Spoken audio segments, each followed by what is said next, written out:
মঙ্গলচণ্ডী পুজোয় কী কী লাগে? 17টি সুপারি, 17 ধান, দুব্বা, 17টা দুব্বা লাগে, ফুল, পাকা আম, পৈতে, কাঁঠাল ইত্যাদি।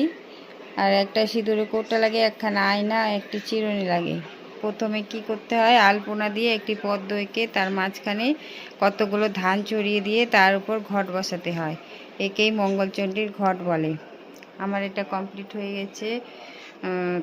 এই ঘটের গায়ে সিঁদুর দিয়ে স্বস্তিকের মতো দুটি মূর্তি এঁকে দিতে হবে। ঘটের জল ভরা থাকবে, তারপরে থাকবে দুটো পান আর একটা কলা।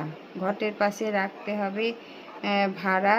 এই সময় সাধারণত যেসব ফল পাওয়া যায় তাই দিয়ে ভাড়া তৈরি করতে হবে।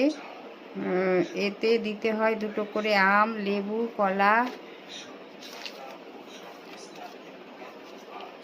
লিচু, জামরুল, খেজুর, গোলাপজাম, কালোজাম, সুপারি।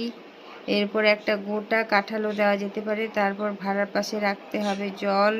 17টি কাঁঠাল পাতা, একটি বেল পাতা একসঙ্গে বেঁধে ভাড়ার পাশে রাখতে হবে। 17 গাছা দুব্বা একটা কলার ঠোঙায় পুড়ে তার কাছে রাখতে হবে। গোলাটির গায়ে যেন সিঁদুর মাখানো থাকে। এরপরে 17টি তুলসী পাতা, 17টি আমন ধানের চাল, 17টি যবের চাল এক টুকরো কলা পাতায় মুড়ে ভাড়ার পাশে রাখতে হবে। প্রত্যেক ব্রতীর জন্য একটি করে সিঁদুর কৌটা থাকবে, একখানা আয়না, একটি চিরুনি থাকবে। আর পুরোহিত পুজো করবেন প্রত্যেকের নামে সংকল্প করে। আর ব্রত কথা শোনার সময় 3 গাছা দুব্বা ও একটি করে ফুল হাতে নিয়ে ব্রত কথা শুনতে হবে। ব্রত কথা শেষ হলে জল খাবে।